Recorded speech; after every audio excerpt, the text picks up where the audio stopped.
Vejanti T. Desai, Practice Manager, ID for Development and Digitizing Government to Persons Payment, the World Bank. Asan Gue, Assistant Teaching Professor, Carnegie Mellon University and Co-Director, Scilab Africa. Carsten Maple, Turing Fellow at the Alan Turing Institute. Dushni Veerakun, Executive Director, Institute of Policy Studies of Sri Lanka. The session will be moderated by C.V. Madhukar, Chief Executive Officer of CoDevelop. Can we have the panel review, please?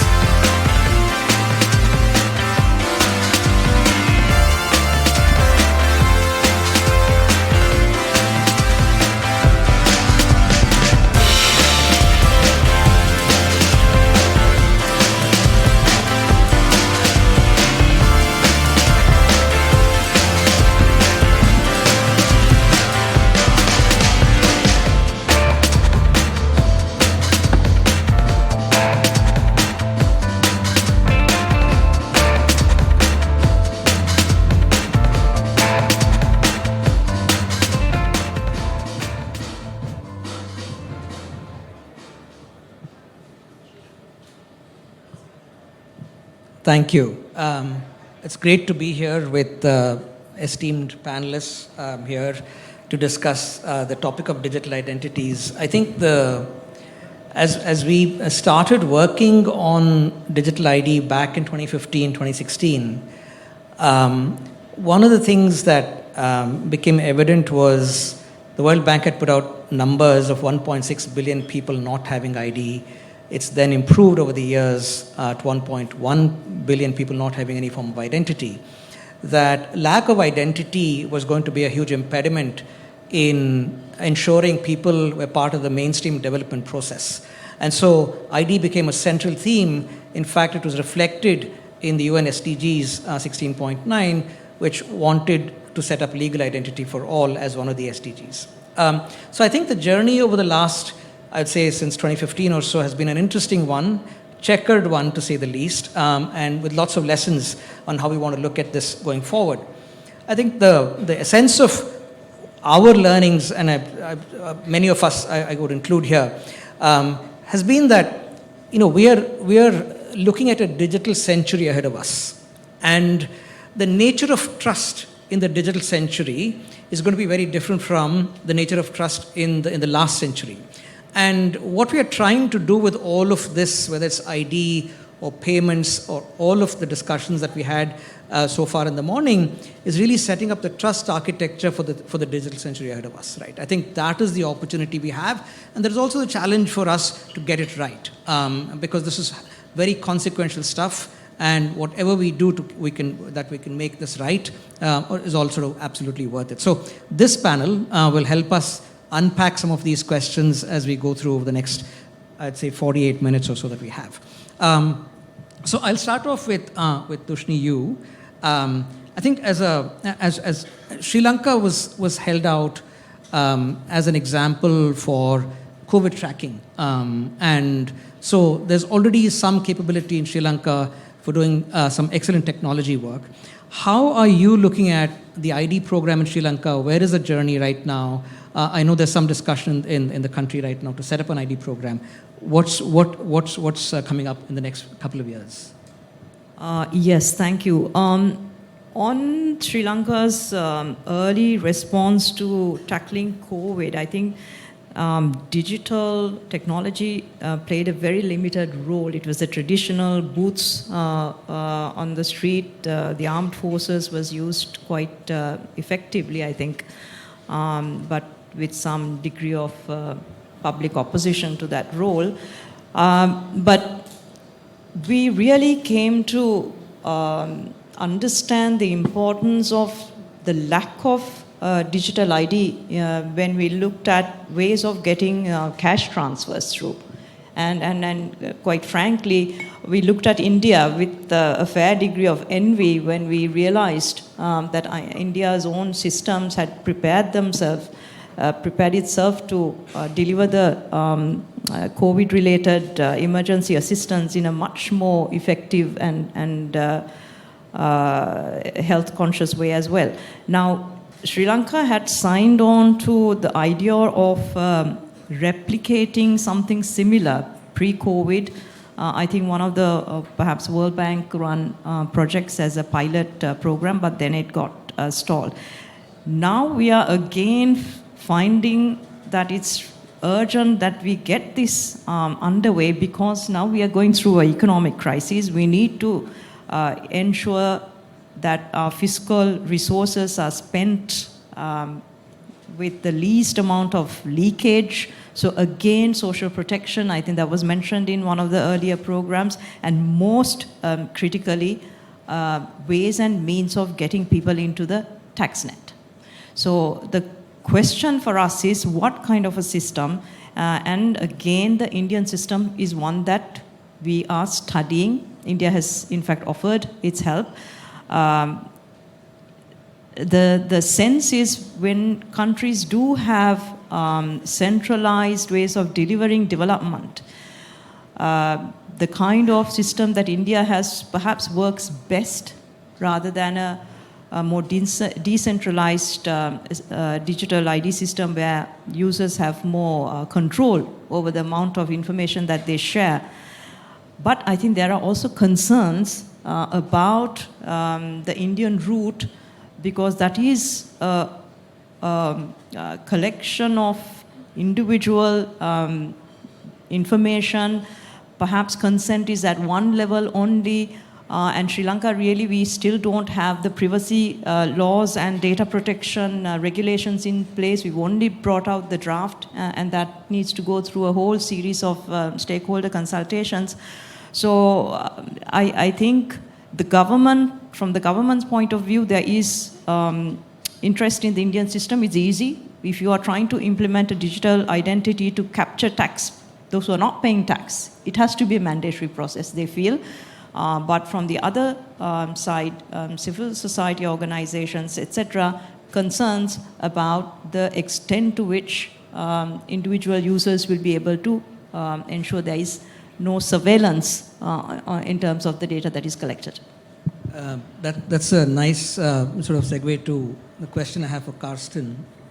One of the reports that Turing had put out was this trusted digital infrastructure for identity systems. While there is a policy lens to safeguards and privacy and everything else, as a technology person looking at trust, how do you address some of these questions on privacy and safeguards through technology?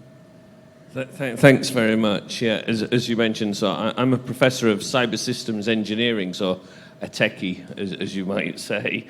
So I'm used to developing systems that are secure, private, and trustworthy. And at the Alan Turing Institute, what we're trying to do is we're developing a project around trustworthy digital identity. And I guess there's an importance there. We've heard a lot today about trust. Actually, if we think academically, there's more than 300 definitions of trust in the literature. And trust is somewhat subjective and somewhat contextual. So, as you mentioned, different countries will have different ideas about what they need in different capacities.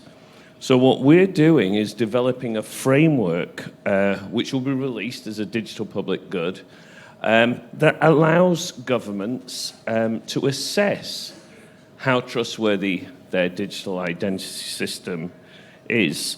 That gives them a way to ascertain their own position and then determine, is that where they wish to be in terms of trustworthy digital identity? Because different contexts and different countries have different requirements. When is that coming? Oh, it's coming. So we've got a draft that we've circulated to some countries. It should be out in Q1 2023. Oh, lovely. Looking forward to it. So we're looking to assess at the moment, and we're building an infrastructure by which we can do some mock testing of this, and we've been to the Philippines this year to talk about that already. But what we want to do is make sure it aligns with the pledges that governments make to their citizens and their residents. We don't seek to tell people how trustworthy their system should be. That's up to them to decide. But what we want to do is use this framework so that they can improve the trustworthiness of their systems. So what we've done is we've across 6 pillars, so security, privacy, ethics, reliability, robustness, and resilience, we've analysed over 500 standards and best practices, including those of the World Bank, the Great Principles that have been released for identity. And what we've done is developed metrics by which somebody can test how trustworthy their system is, both in design and in operation. So we're developing data, tools, and policies to support the trustworthiness of national identities. And so far, we've conducted threat modeling, I mentioned in the Philippines, and are working with other governments. And what this does is gives us the opportunity to inform and create impact from our work, but also it gives us the opportunity to ensure what we're doing is relevant. Sure.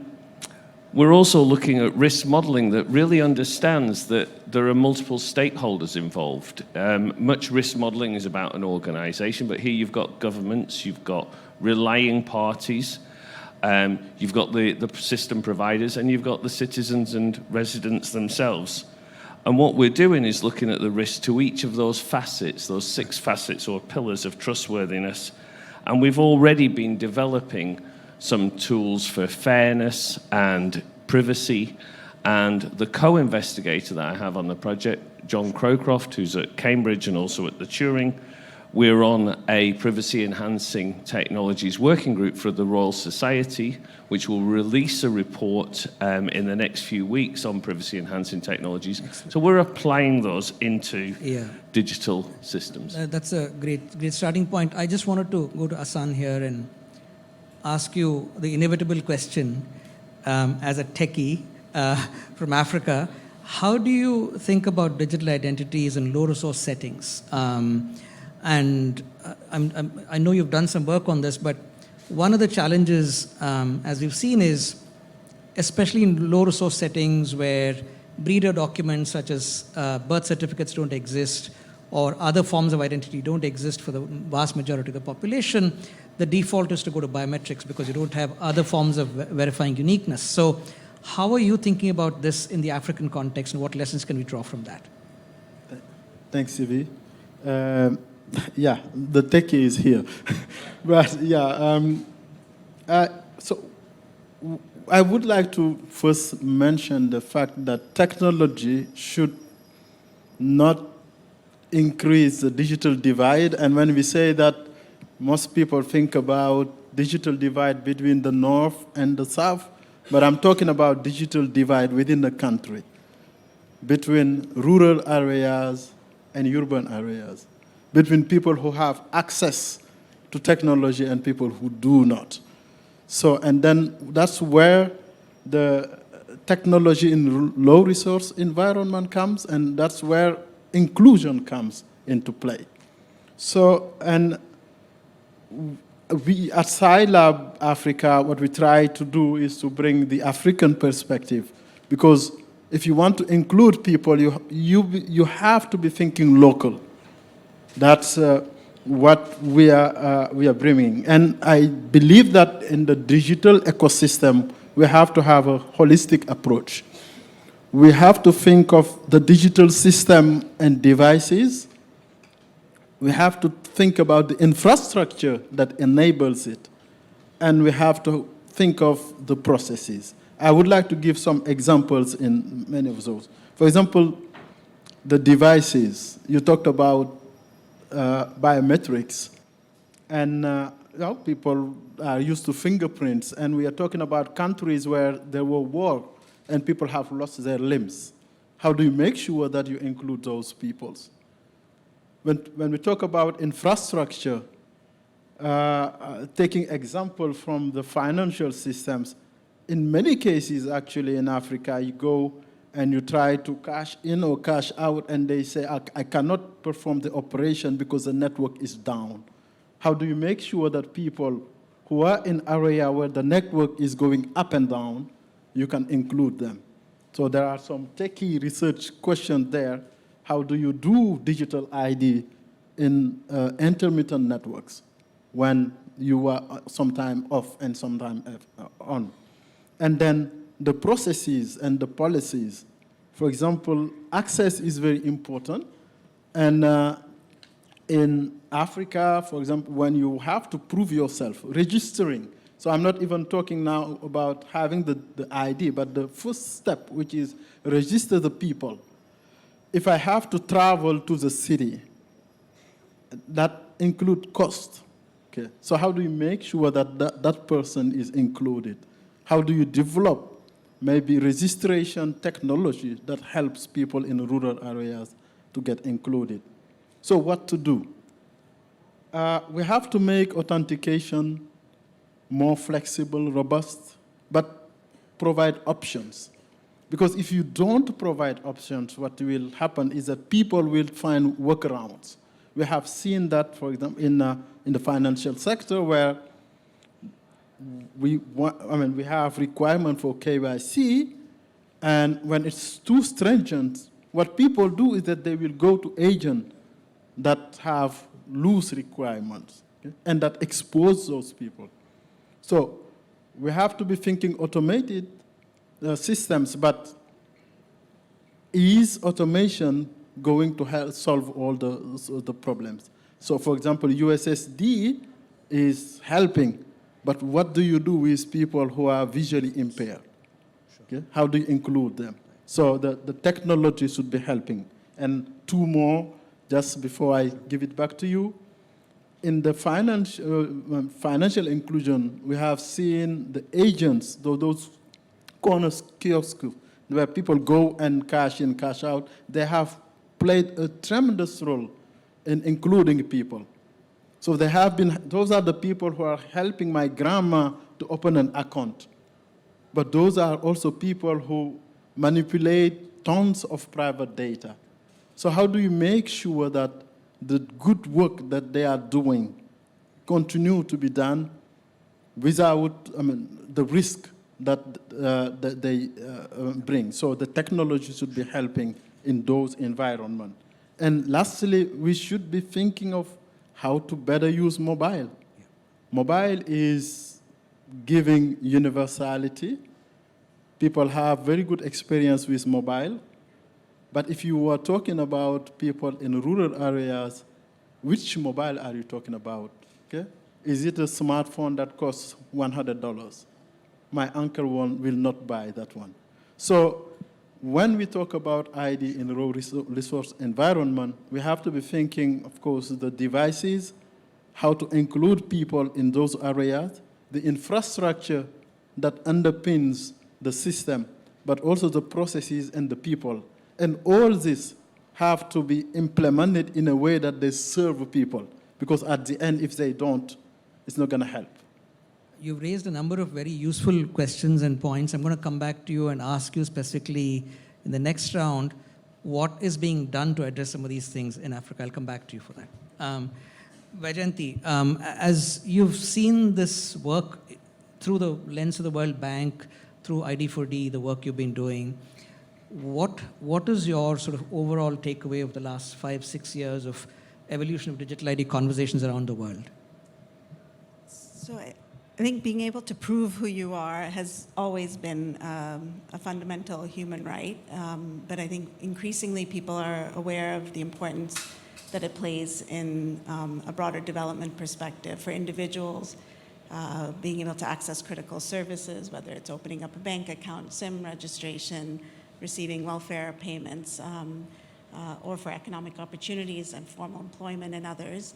And for countries, we know, for example, in COVID, over 75 countries provided social assistance through digital payments. And now with compounding crisis of food and fuel and many others, I think more and more countries are realizing the importance of what people have been talking about, digital public infrastructure of ID, trusted data sharing, and payments. And so I think the framing of this agenda, which has always been something for decades, but framing from a development perspective, I think just highlights and has focused people's attention think, around 3 areas. One is on inclusion, the importance of inclusion. The second on trust, and then the third around more about global public goods. And so on inclusion, we have now an increasing body of research over the past many years, whether it's through qualitative research or through surveys like the ID4D and Findex surveys in over 100 countries, that what we know is that 44% of adults in low-income countries who don't have ID is because they don't have necessary documentation. Another 45% or so are because the distance to registration point. Another 40% because of the cost. So, with this information, from an inclusion perspective, countries are moving towards addressing some of these key barriers, whether it's on things like on the necessary documentation. Through public consultation, Philippines has opened up the possibility for over a dozen different documents to register for the new PhilSys ID, or in Indonesia and in Mozambique, simplifying the registration to have ID and civil registration together, so that that's addressed. In a number of countries, Ethiopia and Guinea, Togo, Gabon, removing the requirement to prove your nationality. So these are approaches of removing some of those barriers. On getting closer to people, we have, through geospatial analysis, able to map out where different ID registration points are and where people live, so to reduce the time that it takes, bringing mobile registration closer to people. So I think there's a number of different, whether it's people with disability in Philippines, going to people's homes to address, or in Nigeria through the qualitative research for women and having access points closer to markets or schools. So I think on the whole inclusion, there's a growing body of evidence of what's needed and addressing those. On trust, I think over the last several years, it's become even more important than it is. I think there's a growing awareness of the importance of trust as the bedrock for success of any of these systems. And it's amazing to see the tremendous acceleration of countries moving towards data protection, data privacy laws, regulations, improvements in ID laws to address some of these and to have transparency and trust at the heart of it. But I think there's also more that needs to be done in terms of, once these laws and regulations are approved, to have the independent agencies in place to ensure and enforce some of these. So I think we're starting to see, now that enough countries are moving towards passing these laws, ensuring that there's the agencies to actually enforce them. But also thinking about privacy by design, and Karsten and Asandra mentioned some of these, whether it's tokenization, so in Philippines having a token ID on the card as opposed to the more permanent one in back end, similar to the way credit cards have that, or in Nigeria, following some of the approach here and with other, moving from 70 fields of data collected to 10 fields of data, or so there's just an increasing number of good practices around privacy by design that countries are moving towards. And then just the last on the global public goods, I think some of it was discussed earlier this morning about having open source, open API, open standards, the reusable technologies that allows countries to be able to scale, but also to have countries be able to be more empowered with this information. And so I think we're starting to see that movement towards more of these global public goods. But I think it's not, global public goods don't have to be just technology in and of itself. I think there's so much in knowledge, whether it's things like principles, knowledge sharing between countries, which we've seen has been so critical, or good practices and principles codified to be able to share and have reusable. So I'd say those are the three trends we're seeing over the many years. And there's clearly a secular trend with more and more countries wanting to build out digital ID systems, and clearly there are lessons we can draw from each experience and build on top of that rather than reinventing the wheel each time.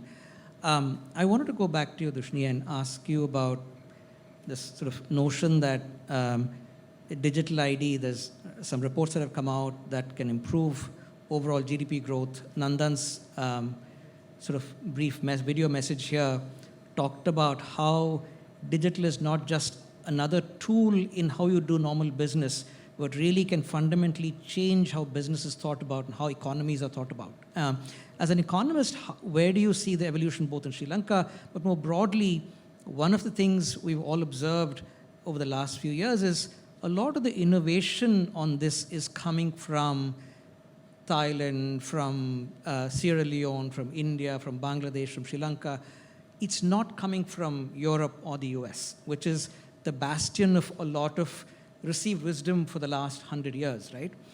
There's something fundamentally different here that we're going through in the digital space, where there's, in the US, for instance, despite having difficulty in transferring money, emergency payments during COVID, because of lack of ID and the fraud that resulted from it, there's still resistance from the US and large parts of Europe on thinking about some form of digital ID and authentication digitally. What's happening as from an economist lens? How do you see all of this playing out? I mean, on the first point about the urgency for countries to adopt this, I don't think, I mean, as an economist, we've been urging the government, not only on the digital ID itself, but embedding technology into our development framework. And particularly for a country like Sri Lanka, we are a rapidly aging population. Our labor force is shrinking day by day, which means it's capital per worker that is going to drive productivity and GDP growth for us, unlike in India, for instance, where you are putting more and more people into the labor force, and that itself helps to push up your GDP. Now, in terms of the difference in the approach taken by the West, even in controlling COVID-related, I think it comes back to personal sort of invasion of privacy and rights, even, requesting that face masks be worn in public became an issue. I think the difference really in terms of the digital adoption of digital ID is that for many of the Asian countries, South Asian and Southeast Asian perhaps, we are used to having a mandatory population register. We have national identity cards. When we are stopped at any checkpoint and asked to, show your ID, we pull it out, we carry it with us. In my country, for instance, through 3 decades of war, it was essential for us to produce that ID to get into buildings and out. And if you're not carrying that identification with you, you are committing an offense. So we are used to having this centralized approach, I think, good or bad. And that means we are more inclined to unquestioningly accept centralized forms of unique digital identities that governments will roll out. I see it in UK, for instance, doesn't have a national ID system. And there is resistance even amongst politicians to have IDs being a mandatory part of their day-to-day life. So I think it's the general sort of difference in our governance and institutional structures that we've grown up with, but I think it also places countries like ours at risk. We have to be watchful, I think, that once these initiatives, the economic benefits are enormous. As an economist, I would, avoid all of the other related things and say, go with it. But I think we need to be careful that once this accumulation of data is initiated, that privacy and data protection guidelines are in place for the next 2-3 decades, because to a large extent also in some of our countries, I think we have lost public faith and confidence in our political systems, in our political leadership and our institutions. So absolutely essential that the ground realities are that we will probably go for these centralized systems, but we need to also ensure that all other elements are in place. Thank you. That's a sort of a note of caution that I think we all need to bear in mind as we think about these technologies. Karsten, I wanted to go back to you. Clearly, there is a ladder that you can set up to say, hey, look, you can assess yourself on where you are on this trajectory of trustworthiness. One of the external threats that all of technology faces is a threat of cyber attacks, right? Irrespective of how our institutions, as Dushni says, are equipped to deal with internal abuse of data by people in power, cyber threats are external. And so how do you, with all of your resources at your institution and beyond, what is it that countries can do even more to be aware of this and deal with the cyber threat challenge that will inevitably come as we move forward? Yeah, it's a great question and a big challenge for us. We undertake threat modeling against many different types of system, including national digital identity systems. I think one thing that's important, I think Dushni made some great points there about, and it's something you touched on before, different countries having different perspectives of what's acceptable in terms of storage. One thing we do see is when we're looking at threats is people want to have a digital identity system to provide that economic growth, that inclusion that we've heard about all this morning, which was really positive stories. But when we're collecting a lot of that information, it becomes a real target for all kinds of cyber criminals. There can be people who want to just have personally invade somebody's data. There's cyber criminals that we're seeing on a global scale. There's nation states. So there's many different people. And the attack doesn't just come from, it certainly doesn't come from somebody sat with a hoodie up in a darkened room on a computer. There are many different ways that they attack. And we have to recognize that the insider is a significant attack vector. And that's why sometimes decentralized identity systems can be useful, and something that we're certainly looking at and have got some technology we're hoping to release as a public goods early next year as well. So what I think is important is really to get that functionality that you require, start from that, but say, how can we do it in privacy by design, security by design, as Vijayanti said. So how can we ensure that we get what we need without actually collecting all of that data? We saw that in the UK with the contact tracing app, where it was going to be quite centralized. Now, there was a little bit of information and control given up by having it decentralized, but that was considered to be the correct balance between the two. And I think one thing that I hear a lot about is many people talk about GDPR and data minimization. Data minimization is easy to say. It's easy to check. Do you use every part of information that you collect? But the question we should be asking is, does that extra information you collect add real value? Does it deliver extra benefit? If it doesn't, don't collect it, because then it's not going to be a target because it's not collected. I think the incentives right now are aligned to just collect as much data as you possibly can with the ad model in the private sector and so on.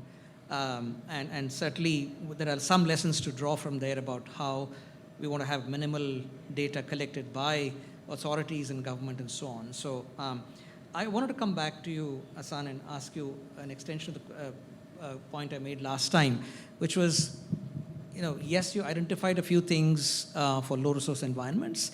Can you give us a couple of examples as to what has been done so far? Just as, hey, here's how we're addressing some of that. But also to say, how do you, being where you are, how do you see capacity, and what should we do for capacity in local governments and institutions to be able to take on some of this big sort of stuff that's coming up in the next 20, 30, 40 years for us in technology? Thanks, Sylvia. If you don't mind, I will start with the capacity question because this is so crucial. This morning we have heard about the Indian model to be shared with other people and related to security also. We know, and Carson will certainly confirm, if you did not build it, you cannot protect it. So when we talk about security, capacity is important. But when we talk about taking ownership of the technology, capacity is important.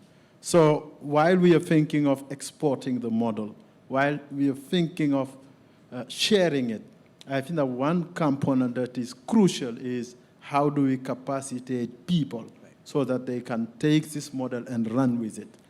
And that's what we try, of course, as an academic institution at CMU Africa, is to build that capacity in the African context. As I was saying, if that local aspect is not integrated into the development, into the design, we will miss it. And that's why capacity is crucial. It's very, very, very important. So that's one of the steps that we are taking at CMU Africa. Now, what else do we do to include those people? Connectivity in rural areas is important. And how do you build it in a cheap way? Because the telcos want to do it, and for good reasons. They are looking for money. We are talking about a zone where the density of population is very low. If you deploy a very expensive base station, you're not going to get back your money. So telcos, they can talk about universal coverage, they won't go there. So is government wealthy enough to build that? No, and that's where the technology should come and help. So developing solutions that are cheap enough but good enough to include those people. Other actions that we are doing is also trying to integrate the local knowledge and the local realities. In fact, M-Pesa, all this mobile money, they came because people had problems and they were innovative in terms of solutions. I need to send money, I have no way to do it, or I have been charged too high. So I will call my cousin and tell, can you give to such and such? And then that's how it started. And then technology came and back. So what we are trying to do in the lab also is to make sure that we are working with local people to get the local knowledge because they know the problem better and they have probably the better idea about what the solution should be. So as technologists, we just come and enable that. So in the lab, one component for us is really working with end users and people who are in the field. That's a useful context, and I'm sure through the World Bank you've seen this in different ways. I wanted to ask you, Vaijayanti, about this constant, I think the important point that Dushni brought up was we need to have the safeguards in place. But governments, when they're implementing technology, are often in a hurry to implement the technology. And there's this constant negotiation between how do you get the safeguards in place before technology, or is it a concurrent process, and so on. As World Bank, I'm sure you've navigated this in different parts of the world, and you've had some good success in helping countries navigate on the safeguards piece on the policy side as well. So what's your takeaway, as we look forward to the next 5 years? How do we strike a balance between getting technology in place and getting safeguards in place in a way that makes sense? So before I answer that one question, I do want to just also, this whole question of centralized, decentralized, I think there's a growing awareness that obviously with registries having ability to have unique entries, you need to have some type of centralized on the registration side. But that does not mean that it needs to be centralized on the authentication side. And many countries are moving towards decentralized authentication approaches, including here, but Pakistan is, especially with digital wallets, a lot of countries are looking to see what EU is doing with the broader digital wallets approach. So I think that's one thing I just think is important clarification. but on the question about putting the safeguards in place, so again, I think that there's a growing, I think with GDPR, with so many different things that have happened over the last probably 6, 7, 8 years. Countries know the importance of putting in place data protection laws, safeguards. And comprehensive data protection laws take time to do well, with proper consultation, with greater transparency, with all the steps that is required for approvals within countries. And so there are, I think we've seen countries move very fast to be able to put in place those when there's a will to do that. It doesn't mean that comprehensive data protection laws, you can also have data protection embedded within individual regulations as well. So I think it's really context specific. And yes, we've seen, I think in the last 2 years, probably 20-some countries that have moved in that direction of passing laws or almost passing laws. But again, I think that's just one step. Enforcing some of these laws is critical, and it's wonderful to see in many regions new data protection agencies sharing experiences with one another. In Africa, there's a couple of these bodies that are working to share experiences with one another, and I think between different regions as well. No, I think the peer learning sort of value of that is quite obvious, and anything we can do to facilitate that would be very useful. We have about 10 minutes between us and lunch. I'll open up the floor for questions. We'll take maybe a couple of questions at a time so we can get more questions and discussion going. Any questions? Any wants to?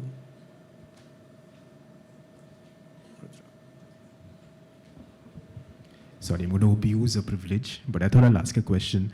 On the issue of sort of digital architectures, I was just wondering from anyone from the panel, how do we get digital architectures in specific jurisdictions to start speaking with each other using common principles, common norms, common ideas? Is that even possible?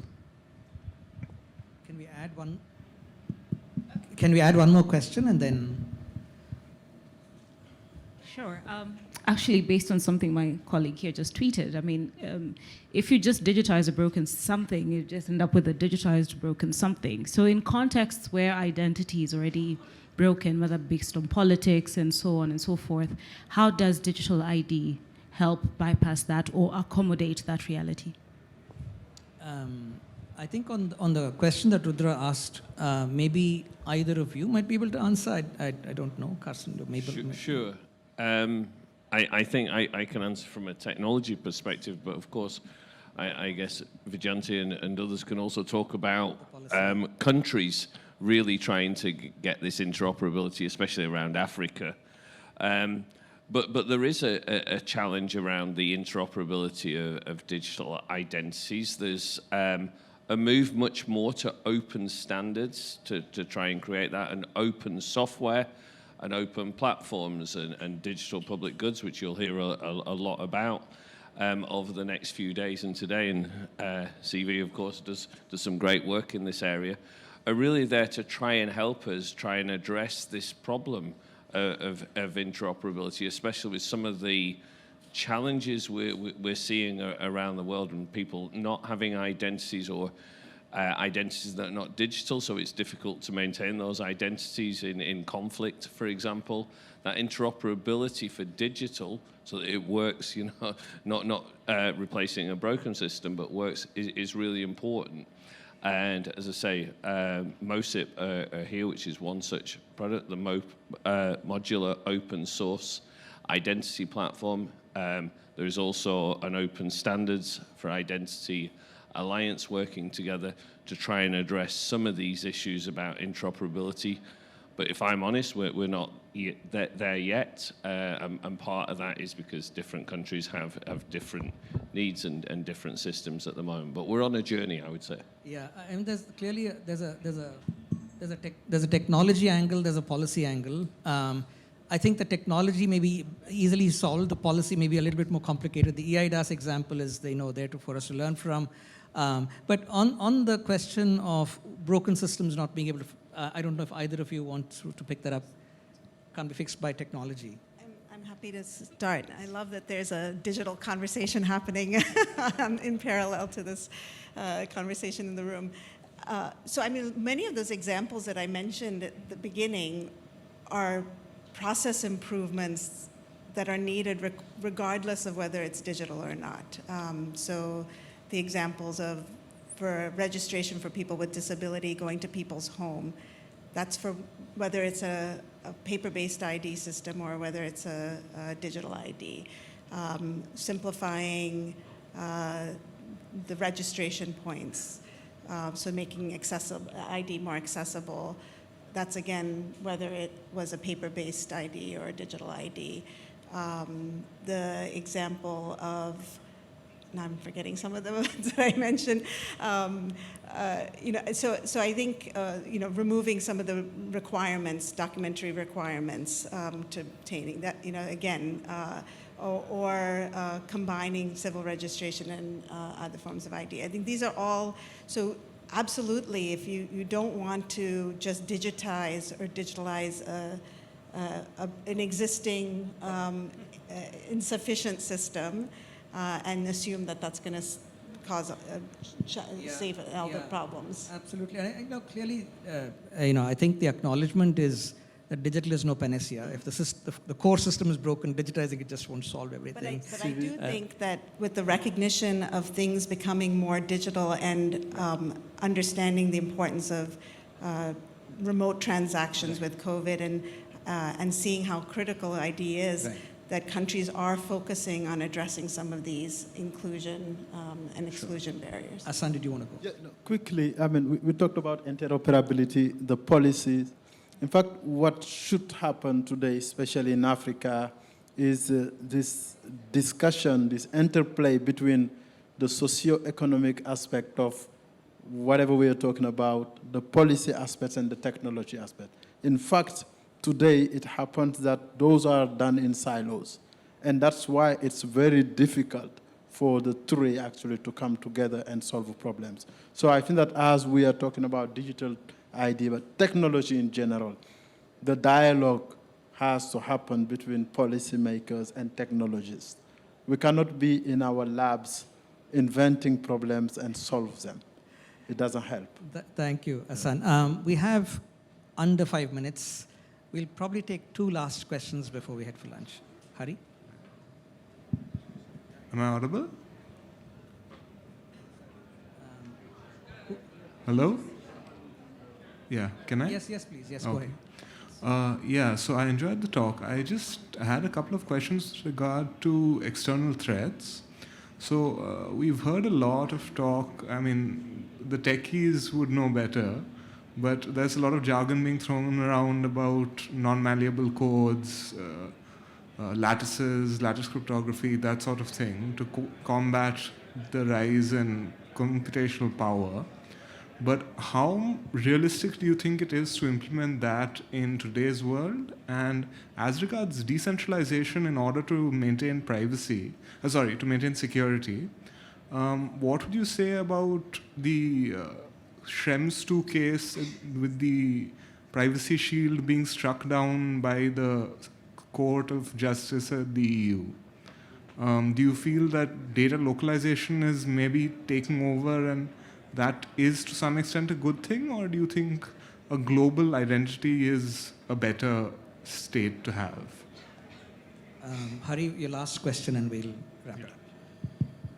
So mine is back to the question about the privacy fears that accompany digital ID. And it takes me back to some of the early debates on when Aadhaar was being rolled out in India, a lot of fears that were expressed. So the question is, in today's environment where, one is there is big tech penetration happening, growing, even as we speak, often without a lot of these questions around, privacy and other stuff. There's smartphone penetration growing up as we speak. How much of an additional risk is digital ID given, what are the compromises that happen inevitably with big tech and smartphone penetration increase. And people are voting with their feet on the former, but there seems to be this focus on, digital IDs where the risk is at. So the question to any of you is, how much of a true incremental risk is that, and is there a risk that we actually lose out on the benefits that digital ID provides, which are often disproportionately for the more poor and disenfranchised, even as the rest of it goes forward? Thank you. Please address any Sure. questions that you... I'll answer very briefly on the two questions and then give somebody else an opportunity, but come in later on. So the first thing was mentioned about increasing computational power is really talking about quantum technology, and we've heard a little about that, and it could be quite large in the future. It's interesting. Quantum computing has been 10 years away forever. It is getting closer. There are limited quantum computers around at the moment that can't do massive things, but we do need to worry, and that's part of the landscape that we're looking at. And at the Turing, we're looking at when is the time to look at post-quantum cryptography, so lattice-based solutions, for example. So some of those solutions exist. Some of them got broken very, very quickly in a weekend. So there are proposals around. But that's for everything. Everything we do is way beyond digital identity. On the Schrems too, of course, you've heard today the minister talking about localization, and it depends what data is held where. I will just add one thing. When we look at Aadhaar, for example, Aadhaar is the foundational identity, as you all know. And actually, it's pretty good the way that it just restricts what it knows. It essentially says, is that person in front of me the person that they are claiming to be? The privacy leakage really is anywhere else. It's in the apps that were mentioned. What else? It's in the services that use Aadhaar. So we just have to be careful about what do we understand where the boundaries are, where the intersections are, and what data is localized. Is that really local, as Vijayanti mentioned, authentication that's localized to a device, etc. So we should not try to conflate too many difficult things. Yeah, no, quickly on, the computations, and we are talking about also people who have devices that are very limited in terms of storage and computation. So how do you integrate those post-quantum computation when you want to include those people? That's one question. So, regarding digital ID and the risks that it brings, if my password gets stolen, I can change it. If my fingerprints get stolen, it's very difficult for me to change it. So digital ID is bringing a big risk, I think, in the ecosystem. Just to pass it to other people. Yeah, we're out of time, but Dushni and Vijayanti, did you want to have any closing remarks at all? Any thoughts before you wrap up? No? You want Vijayanti, Dushni? Between lunch and... Vijayanti? Just to Hari's question, I agree that there's risks with any use of digital beyond ID, and I think the silver lining, though, that I often look at is that because countries are moving towards thinking about the role of digital identification for economic and social reasons, that data protection laws are now being passed much faster than they have been. And so I see that as the silver lining. But it's much beyond the role of ID. It's benefiting the economy more broadly. No, thank you. Very, very useful session, lots of insights. As I wrap this up, I think there's a certain inevitability about digitization, right, that we are facing ahead of us. And so while we negotiate the contours of how we want to shape that, a lot's going on outside this room, right? And a lot that's going on outside this room doesn't conform to any of the sensibilities that we bring into this conversation. I just wanted us to be cognizant of what's out there. And so the need for us to be more proactive in how we solve the multiple problems that we've identified on this discussion. And so my hope is that this community will coalesce and do something about finding solutions for the very important problems that we all have ahead of us. Thank you very much to all the panelists, and thank you all.